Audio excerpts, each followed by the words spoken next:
right, so tonight we are going deep into a haunting that's going to make you guys want to sleep with the lights on. Oh, yeah. We're going to be talking about a haunting in Indiana, the true story of Jennifer Patterson, which is a YouTube documentary on the channel The Ghost Files. Okay.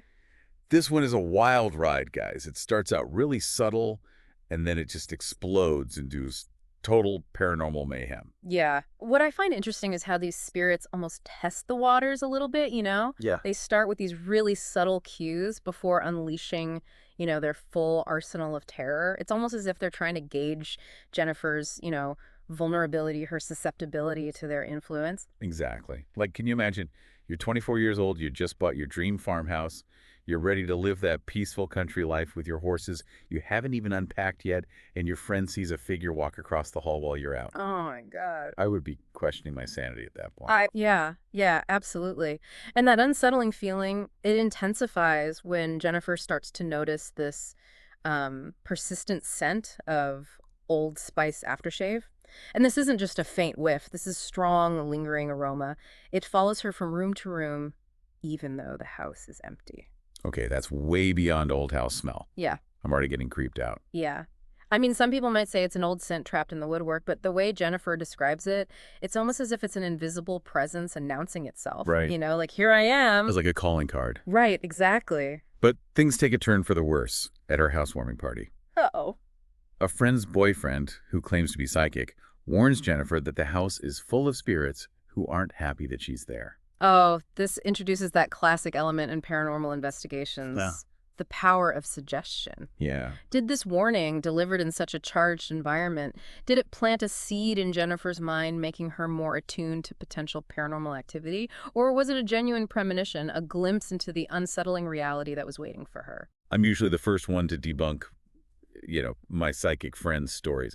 But the amount of activity that comes after this is hard to just write off. Sure, it's like the spirits heard that. We're like, oh, challenge accepted. Yeah, exactly. Game on. And then we learn from a coworker that the previous owners, a man named Carl and his wife, they lived and died in that very house. Oh, wow. And Carl was deeply devoted to his wife. He even refused to use the dishwasher after she passed away because she was the only one who knew how. That's actually kind of sweet. It is heartwarming. Also creepy. But in this context, Yeah. it adds a layer of, shall we say, cleanliness to the atmosphere. Clingy, yeah. Yeah. And the fact that he died exactly 1 year before Jennifer moved in, talk about bad timing, right? Oh, wow. Yeah, what a coincidence. That's when the paranormal activity shifts from subtle hints to outright declarations. The attic door slams open for no reason, the basement floods, and Jennifer hears a disembodied voice yelling, "Get out!" Well, hold on. The flooded basement. I mean, that aside, because that sounds like an expensive plumbing bill, but a voice yelling, "Get out," that's straight out of a horror movie, I would be out of there. Exactly. Most people would have bolted at the first sign of trouble, but Jennifer, maybe out of naivete, maybe out of stubbornness, she decides to stand her ground. Wow. And the spirits escalate things even further. One evening, Jennifer sees a shadowy figure through her front window. And now this isn't just a trick of the light or a car driving by. Right. This figure sends her dogs into a barking frenzy, which is really out of character for these normally calm pups. So we've got a phantom Old Spice enthusiast, we've got a flooded basement, we've got a disembodied voice, and now a shadow figure that freaks out the dogs. This is starting to sound like one of those paranormal bingo cards. What happens next? Buckle up, because things are about to get physical. Jennifer is walking up the stairs, and she feels hands on her back pushing her down the stairs, hard enough that she tumbles down. She initially brushes it off as clumsiness, but the feeling of those unseen hands lingers. This chilling reminder that she is not alone in this house. Okay, a push down the stairs. That's not just a spooky sound or a flickering light. That's a physical assault. Right, and that's where the haunting takes a turn. It goes from just unsettling to downright dangerous. Oh, wow. And it's about to get a whole lot more intense when Jennifer's boyfriend, Shawn, moves in. Now, Shawn is a self-proclaimed skeptic, a man of science and logic. But even he cannot deny the reality of the situation once he starts experiencing the haunting firsthand. Oh, I love it when the skeptics get their taste of the paranormal, Yeah. It's like, welcome to the party, pal. Right. You thought you were too good for this. Yeah. You got something to say now. And what Shawn experiences is truly bizarre. Swarms of flies, hundreds of them, suddenly congregate in the children's room. Okay, so flies. Mm. That's a new one. Yeah. Is there some kind of paranormal connection with flies or something? Well, in many cultures, flies are associated with death and decay, negative energy. Yeah. It's possible this sudden influx of flies is like a symbolic representation of the dark forces at play, or perhaps even a physical manifestation of the spirits themselves taking a more tangible form. I'm getting chills just thinking about it. So we've got shadowy figures, disembodied voices, a mysterious push down the stairs, and now flies. This is this is nuts. What else is there? Okay, picture this. An inflatable mattress stored on a shelf in the pantry closet. It launches itself across the hallway. And it doesn't just fall down, it flies horizontally. It hits the wall at the same height it was on the shelf. Hold on. An inflatable mattress. Yeah. That's more funny than scary. Yeah. I'm picturing this giant, possessed air mattress just flying across the hall. But I guess if I was there, it would be less funny and more terrifying. Yeah, you'd be running. And for Shawn, this is the moment his skepticism crumbles. Right. He can no longer deny the reality of the situation. Yeah. Whatever's happening in this house goes beyond anything he can explain with science and logic. At this point, they're thinking, okay, enough is enough. Do they try to fight back? Do they sage the house, call in a paranormal SWAT team? What do they do? Well, the turning point comes when their 3-year-old son starts interacting with unseen presences. He's flipping through books, pointing at pages, giggling like he's showing pictures to someone even though he's completely alone in the room. Oh, that's terrifying. That's the stuff of nightmares. Right. Little kids and paranormal, no thank you. At that point, you'd be like, okay, we need help. Yeah. So they reach out to a local paranormal investigation group, the Fort Wayne Shadow Chasers. Okay, now we're talking. Ghostbusters assemble. Right. They come armed with EVP recorders, EMF detectors, hoping to capture evidence of the paranormal activity. They managed to get some very interesting EVPs. One recording captures a man sneezing, even though only women were in the house at the time. A phantom sneeze. Yeah. That's odd. It is a very interesting detail. They also capture a voice saying, "Don't go," as Jennifer was leaving the house, almost like they're trying to keep her in the house. Oh, that's creepy. But here's where things take a little twist. Because the evidence is almost too good, the investigators start to suspect that Jennifer might be faking it. Ooh, interesting. They even bring an electrical engineer to scan for hidden devices, setups, that kind of thing. It's like a paranormal investigation meets Scooby-Doo. Right. Like, are we dealing with genuine spirits, or is there a more earthly explanation for these very unsettling events? So did they find anything? Like a hidden speaker system or something like that? That's what makes this so intriguing. They find absolutely nothing. Oh, wow. No hidden speakers, no wires, no elaborate setups. Even the engineer was baffled. So they try something else then, right? Well, they decide to try a cleansing ritual. They burn sage throughout the house to purify the space, get rid of the negative energy. Yeah. It's a classic paranormal remedy to try to restore balance to a haunted location. Sage. It's my solution for everything. Huh. Bad smells, bad vibes. It's amazing. But does it work in this case? Unfortunately, not this time. Oh, no. The paranormal activity continues. And now, with the children's safety at risk, Jennifer and Shawn make this heartbreaking decision to leave their dream home. I can't blame them. Yeah. How do you live in a house where you constantly feel threatened, especially when your kids are involved? It's like, sorry, ghosts, you win. We're out of here. You win. So is that it? Well, that's what we'll dive into next time. Even though Jennifer and Shawn escape this haunted farmhouse, the story doesn't end there. Oh. This haunting, it leaves a lasting impact, and their experience brings up these huge questions about the nature of the paranormal and even the ethics of investigating these kinds of events. Stay tuned. Oh, I can't wait. This Indiana haunting is far from over.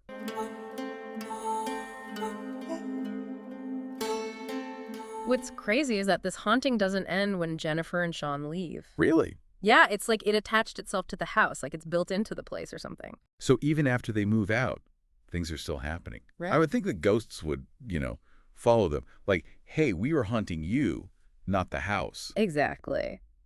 But it seems like these spirits have a strong connection to that specific property. Even Jennifer's parents, who were skeptical at first, experience some weird stuff while they're renovating the place after Jennifer and Shawn move out. Oh, yeah. I forgot about that. It's like they were thinking, okay, let's just fix up the kitchen, add some fresh paint. And the ghosts are like, nope, not happening. This is our house. Totally. It's like they think they own the place, and any changes are a big no-no. Like Jennifer's dad, he clearly hears the garage door open and then footsteps in the kitchen and then the mudroom door shuts. But when he goes to check it out, no one's there. That's so creepy. It would make you wonder if you were going crazy. Right. But it gets even weirder. Right. Remember that fly swatter that was hanging by the basement door? Somehow it ends up at the bottom of the stairs, even though no one else was in the house. It's like the ghosts are messing with them, just to prove a point. But what are they trying to say? Are they trapped? Are they angry? I don't get it. Right. That's the mystery. We can look at the evidence, think about the history, but we might never really know what ghosts are thinking. So what happens to the house after Jennifer's parents are done fixing it up?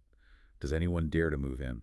Well, the house is sold a few times. We don't know if those new owners had any spooky encounters, but it makes you wonder, did the haunting stay with the house or did it go with Jennifer? Right. It's like, did the realtor have to tell people that the house was haunted? Or was it buyer beware? Who knows? But there's another part to Jennifer's story. In 2015, the producers of that show, A Haunting, on the Discovery Channel, they get in touch with her, and they actually make an episode about her story. Wow, so her haunting gets the TV treatment. That's cool. But I wonder if they got everything right or if they made things up to make it scarier. Well, that's the thing. Jennifer's actually not happy with how the episode turned out. She says they changed a lot of things and added stuff that didn't even happen. Oh man, that's so annoying. They're more interested in ratings than the truth. What did they change? Well, for one thing, they made that shadow figure look like some kind of monster, like with cornflakes and black paint on his face or something. What? Yeah, but she never actually saw his face. She just described him as this dark figure, darker than the dark, which is way creepier if you ask me. Totally. Cornflakes and paint doesn't sound scary at all. But they changed more than just how the ghost looked, right? Yeah. They made up this scene where Shawn sees the shadow figure in the basement when he's cleaning up the house. But Jennifer said Shawn never saw anything like that. That's ridiculous. Like they took her real experience and made it into some cheesy horror movie. Yeah, and it just makes it harder for people to believe in real paranormal events when stuff like that happens. So what does Jennifer do after that? Does she just give up on telling her story? No way. She's not letting one bad experience stop her. In 2022, she goes on a podcast called United States of Paranormal and tells her story her way. And guess what? The host of that podcast is Jeremy Golden, who was actually her coworker back in the day. Wait, the guy who hosts the podcast was also her coworker? That's Yeah. crazy. It's like the paranormal world brought them back together. Right. And eventually, Jennifer actually becomes a co-host of that podcast, and she keeps sharing her story and talking about the mysteries of the unknown. It's like that haunting opened up this whole new world for her. That's amazing. She took something scary and turned it into something positive. Exactly. And now she uses her platform to talk about how important it is to be ethical and accurate when investigating the paranormal. She doesn't want people to get tricked by fake stories and wants to protect real experiences. It's important to have people like her speaking out. We need to treat these stories with respect and be honest about what happened. So what do you think? What are the biggest things we can learn from Jennifer's story? Well, first of all, it shows us that the paranormal world is complex and can be really scary. We still have so many questions, and just when we think we know something, something new comes up that changes everything. Yeah, it makes you think about the power of suggestion, how important it is to get help when you're dealing with something you can't explain, and how hard it is to tell real experiences from fake ones. And it also shows how the media can twist things and make it harder to understand what really happens in the paranormal world. But it's also a story about how strong people can be. Mm. Jennifer went through something terrifying and came out on the other side wanting to learn more and help others. Absolutely. And she's reminding us to be smart about the paranormal. We need to think critically, ask questions, and look for real evidence and explanations. Just because we don't understand something doesn't mean it's automatically ghosts. Right. It's okay to be skeptical. Yeah, totally. And Jennifer, joining that podcast, it shows how much she cares about telling the truth and investigating the paranormal the right way. It's about finding the facts, respecting people's stories, and being curious but also cautious. I think that's a great point. Yeah.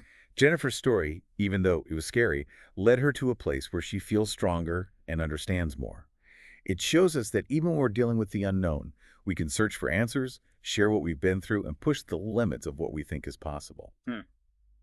Okay, so after everything that Jennifer and her family went through in that farmhouse, what do you think was really going on? Was it just like leftover energy from the people who lived there before? Or were those actual spirits trying to communicate? Or was it something else entirely? That's the big question, isn't it? It's really hard to say for sure. There are a lot of theories about what causes hauntings, and in this case, it has pieces that could fit into a bunch of different categories, like the way the activity got more intense and aggressive, those attacks on Jennifer, the intelligent responses they caught on the EVP recordings. Those things make you think it was something more than just a typical haunting. It really does seem like those spirits were doing whatever they wanted.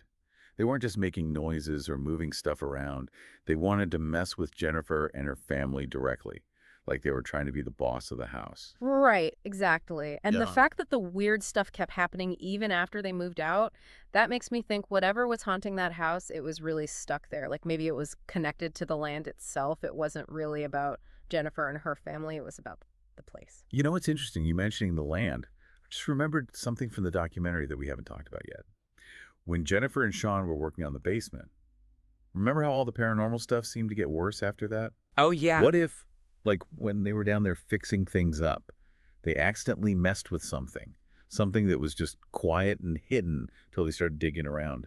That's a pretty common thing in haunting cases. Renovations, construction, anything that disrupts a place, it can sometimes stir up energy that was just sitting there, and then bam, you get more paranormal activity. Right. It's almost like the spirits are like, hey, what are you doing in our space? Like they're protecting their territory. Yeah. It makes you wonder what it was they were so determined to protect. Were they hiding a secret, or were they just clinging to their old life? Maybe they thought the renovations were going to erase their memories, their connection to that house. Yeah, maybe. It's frustrating because we might never really know the answers to those questions, but that's kind of what keeps us fascinated by the paranormal, right? Trying to figure out those mysteries, trying to understand what we don't know. Totally. Mm-hmm. And Jennifer's story is a perfect example of that. I mean, she went from not believing in any of this stuff to living through a full-on haunting. And now she's out there trying to make sure people investigate the paranormal the right way. It just goes to show you, this stuff can happen to anyone, no matter what you believe. I agree. And her story also reminds us to be careful about what we believe when it comes to paranormal stuff. Mm, We need to really think about what we're hearing and seeing, ask a lot of questions, and look for real evidence and explanations. Just because we can't explain something right away doesn't mean it's automatically ghosts. exactly. It's okay to be skeptical. Oh, absolutely. Question everything. And Jennifer's decision to join that podcast, The United States of Paranormal, I think that says a lot about how important it is to her to tell her story honestly and to make sure other people investigate the paranormal responsibly. It's all about separating fact from fiction, respecting what people have gone through, and being curious about the paranormal, but also being cautious. That's such a good point. Jennifer's story, even though it was really scary, it led her to a place where she feels stronger and understands things better. I think it shows us that even when we're faced with something we don't understand, we can still try to find answers, talk about what happened, and push ourselves to think beyond what we thought was possible. So, to all of our listeners out there, keep exploring the paranormal, keep asking questions, and keep an open mind. There's so much out there that we don't know, and there's